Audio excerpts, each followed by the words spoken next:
Voltamos com o programa Ponto de Vista. Estou aqui com o Odilon Rio, jornalista, lançando seu livro. A gente falando nessa análise que se tem, contando a história de Alagoas.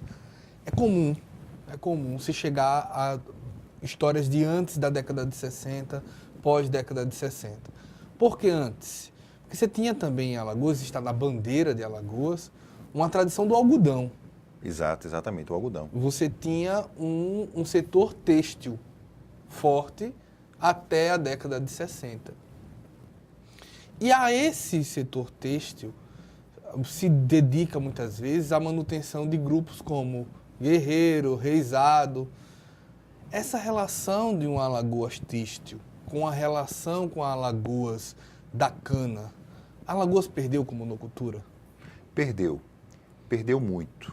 Perdeu porque a monocultura da cana-de-açúcar, não é à toa que os trabalhadores rurais sem terra, o MST, CPT, enfim, eles têm uma espécie de condenação em relação à cana-de-açúcar. Não pela planta em si, mas pelas relações que a planta gera, as relações sociais que são extremamente injustas. Você tem a usina, por exemplo, Wendel, ela é uma empresa fracassada. Ela já nasce fracassada, porque você tem 6 meses de uma empresa absolutamente fechada. A empresa só funciona para manutenção e os outros 6 meses para moagem. Então você aproveita absolutamente tudo daquele trabalhador da cana, suga tudo que ele tem, no caso para poder partir, para poder moer a maior quantidade de cana possível, para poder você gerar um lucro, digamos assim, para o usineiro. Então, é uma empresa que já nasce fracassada. A monocultura ela tem muito essa resistência dos movimentos sociais exatamente por essas relações. Talvez se Alagoas pudesse, e ainda a gente pode aproveitar isso, as outras culturas que nós possuímos, por exemplo, macaxeira, inhame, feijão, mas há uma resistência muito grande em relação a isso. Por exemplo, nós temos o Canal do Sertão hoje. O Canal do Sertão ele tem até hoje o quilômetro 68, que está concluído. Mas você não tem nenhum projeto hoje, nenhum perímetro irrigado, absolutamente nenhum.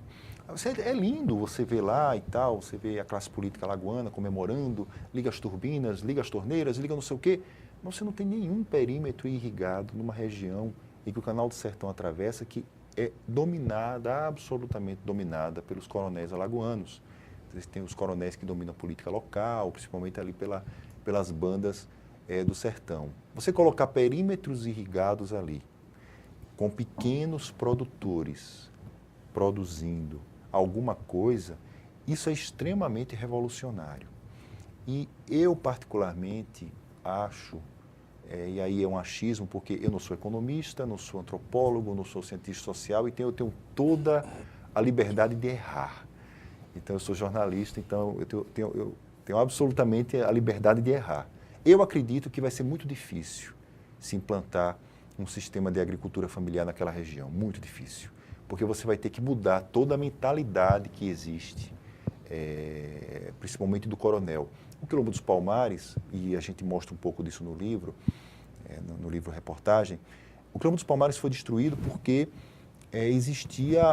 não se queria que houvesse um bando de escravos, um bando de gente preta, um bando de índio, um bando de sarará, no caso, os mestiços, os cafusos, enfim, você não queria gente que pudesse produzir por conta própria aquilo que ela retirava da terra, transformar aquilo um dia em comércio, criar uma relação mais complexa do ponto de vista econômico, competindo diretamente com a cana.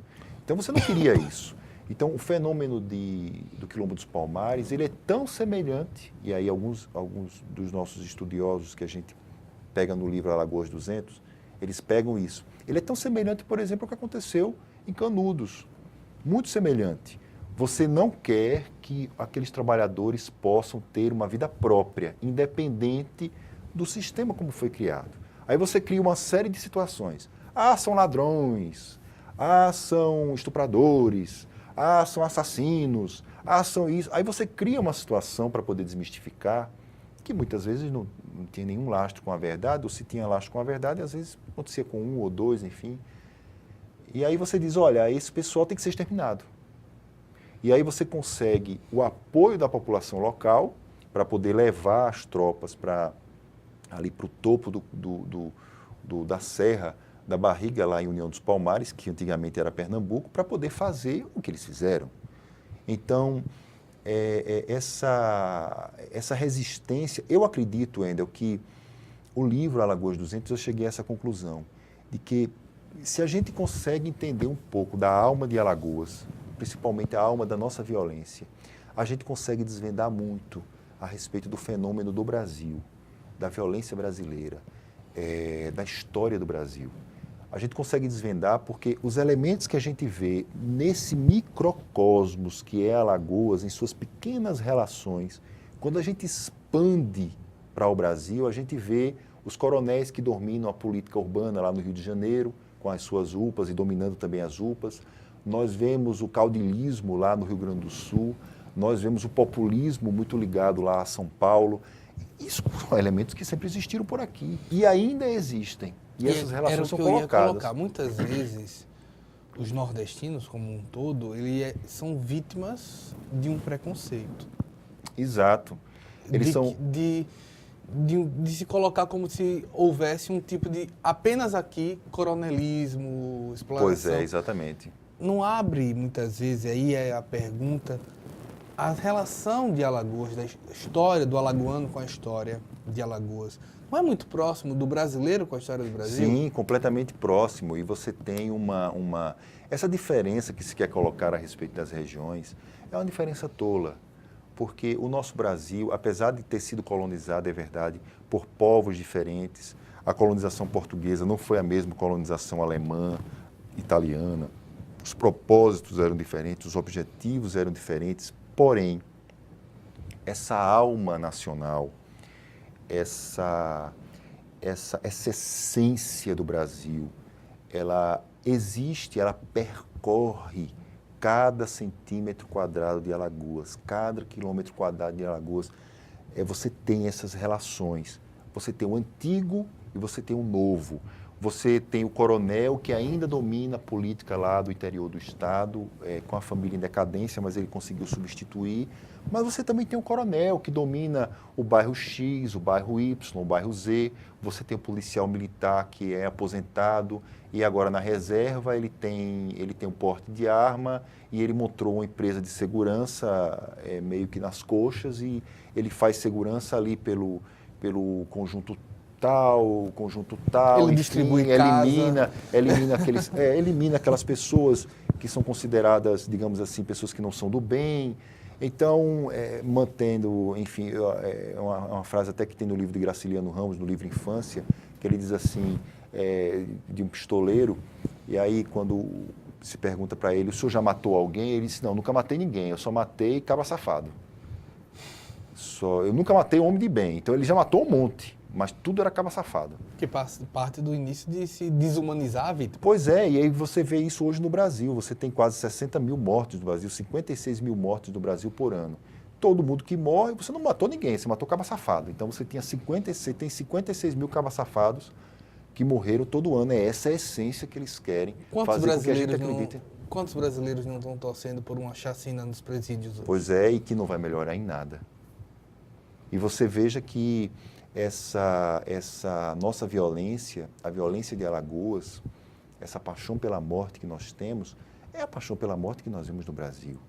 E que ainda merece ser bastante explorada. Por isso que eu acredito, sabe, Wendel, nisso. Nós estamos lançando o livro no dia 10 de fevereiro e nós estamos lançando como autores independentes. Porque até para lançamento do livro aqui em Alagoas é muito difícil. Existe muita dificuldade, o governo faz um edital que é bastante concorrido, mas não existe data para ser publicado. Olha, vai ser publicado em algum dia do ano, ou até o final do ano. Então, isso quebra muito o autor, quebra muito a pessoa que quer escrever sobre Alagoas, que gosta de escrever sobre Alagoas. Além disso, você editar livro é muito caro. A não ser quando você tem um cartão, ou busque alguém que tem um cartão para você fazer lá por 12 vezes sem juros, enfim, para poder, que é o meu caso. Buscar alguém que tem um cartão, eu encontrei, para poder pagar e pagar aos poucos. Porque se não for assim, não sai. Até nessa parte a respeito de edição de livros em Alagoas, Wendel, nós temos pouco profissionalismo e isso é péssimo. Porque quanto menos livros a gente coloca sobre Alagoas, mais aumenta a fome de saber das pessoas sobre Alagoas. Quando a gente fala de Alagoas em qualquer lugar, escreve sobre Alagoas, por exemplo, na internet, a quantidade de acessos é muito grande. A Alagoas da década de 50, na briga entre Arnon e o Silvestre Péricles, a Alagoas do século XIX, com o Visconde de Sinimbu.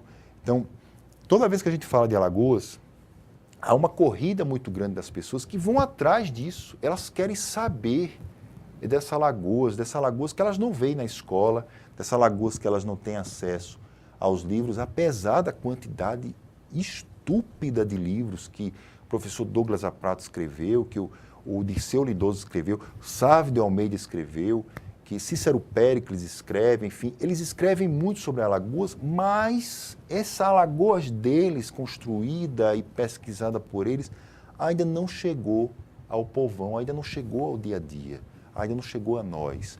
Não sei se é porque os livros são caros, mas eles têm que ser caros, porque se não for caro, você não paga o custo da gráfica, o custo da diagramação, enfim.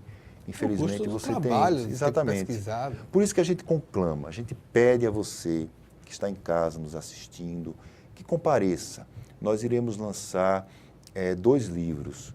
No meu caso, o Alagoas 200, dia 10 de fevereiro, nós começamos às 18 horas, lá no Memorial à República, na Praia da Avenida, um lugar fácil de chegar, fácil de estacionar. Compareça. Você vai ter acesso também a outras pessoas que também falam e discutem sobre Alagoas. Você vai ler sobre Alagoas durante uma tarde, que é uma tarde para você, para que você possa fazer um passeio sobre a história de Alagoas e se deliciar com algumas situações, algumas circunstâncias, algumas histórias para serem contadas, para serem repetidas, para serem propagadas e também para serem pesquisadas. E também nesse mesmo dia, a cientista social Ana Cláudia Laurindo vai estar lançando o seu 200 anos de Alagoas, análise socioantropológica, onde ela faz uma linguagem romanceada sobre essa Alagoas. Só antes de poder passar a palavra para você, Wendel, só uma coisa que chama a atenção dessa situação que nós desconhecemos muito. Tem um jornalista que também é historiador e morreu ano passado, que foi Eduardo Galeano. Ele fala um pouco sobre a história da América Latina, mas não contada pelo ponto de vista do vencedor, e sim do vencido. E as histórias que ele resgata são muito chocantes. Por exemplo, ele conta a história, não está nos livros, enfim, está no livro do Eduardo Galeano, ele conta a história, por exemplo, de uma mulher negra que ela foi tão doutrinada, aliás, uma mulher índia, ela foi tão doutrinada a dizer que a pele dela era ruim, que ser índia era ruim, enfim, que ela pôs na cabeça a ideia de que ela tinha que mudar de cor da pele. E ela começou a se cobrir de uma planta medicinal que ela queima a pele, quando em contato com a pele descama inteira, queima. E ela começou a se cobrir o tempo inteiro dessa pele.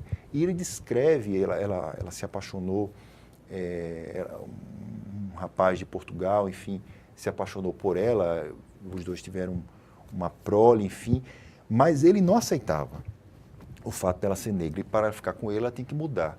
Ela começou a se cobrir e ele descreve essa cena dela cheia de feridas, apodrecendo em pé, como algo de uma extrema violência. E você imagine que esse episódio ele é absolutamente silenciado na história da América Latina pela rudeza com que aconteceu. Uma pessoa, é como se você pegar uma pessoa hoje, preta ou índia, e ela se cobrir de ácido, para poder ficar branca a pulso na marra. Você gera uma identidade que é uma confusão. Se o Michael Jackson tentou fazer isso, era preto e se tornou branco, se ele tentou fazer isso e veja o que aconteceu com ele, a cabeça dele não aguentou, você imagina há 400, há 300, 400 anos atrás, isso na América Latina. Eu imagino que essas histórias devem ter acontecido em Alagoas, mas elas foram absolutamente apagadas, esquecidas. Se passou lá uma borracha e o que sobrou é o que a gente tem nas lápides das igrejas, principalmente as igrejas mais antigas. A família X, a família tal, a família não sei quem, que são as mais gloriosas que mereciam aquele Campo Santo.